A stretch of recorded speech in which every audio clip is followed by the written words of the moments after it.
Les subventions énergétiques constituent l'une des charges les plus lourdes du budget de l'État égyptien. Le gouvernement importe des produits pétroliers coûteux, puis débourse mensuellement 230 millions de dollars supplémentaires pour faire baisser les prix du carburant pour les Égyptiens. C'est pourquoi, au cours des dernières années, le gouvernement s'est progressivement éloigné de ce système. Nous réduisons les subventions afin d'économiser des fonds pour d'autres canaux comme l'industrie manufacturière et l'agriculture. Cela créera plus de revenus en devises fortes pour l'État. Nous avons également besoin de liquidités pour rembourser la dette extérieure. Les réductions de subventions font partie des programmes de réforme liés à la signature d'un prêt du FMI de 8 milliards de dollars en 2024. Nous nous sommes mis d'accord avec le FMI sur la réduction des coûts de l'énergie afin d'approuver la nouvelle tranche de prêt que nous avons reçue il y a quelques jours. Ces conditions comprennent également l'accélération des privatisations et le maintien d'un taux de change flexible. Vendredi, certains prix des carburants ont augmenté de 15%. Cependant, ce qui a suscité le plus d'inquiétude, c'est la hausse du prix du diesel. Ce carburant est principalement utilisé dans les transports et pour faire fonctionner les usines.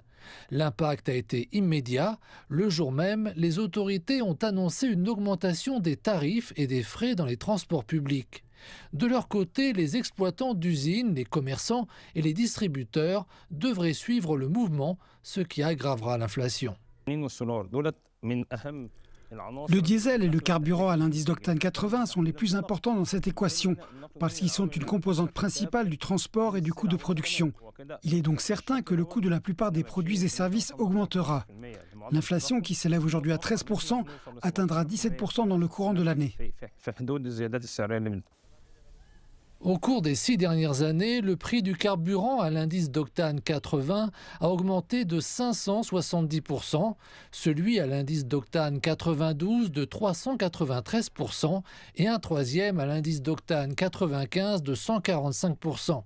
Selon les autorités, 2 autres hausses du prix des carburants sont attendues avant la fin de l'année. L'augmentation des prix du carburant et du gaz est devenue une réalité que nous devons accepter. Mais ce que nous voulons, c'est que le gouvernement contrôle les marchés, car les commerçants, les magasins, les chauffeurs de bus et de taxis augmentent immédiatement leurs prix sans limite, ce qui nous impacte.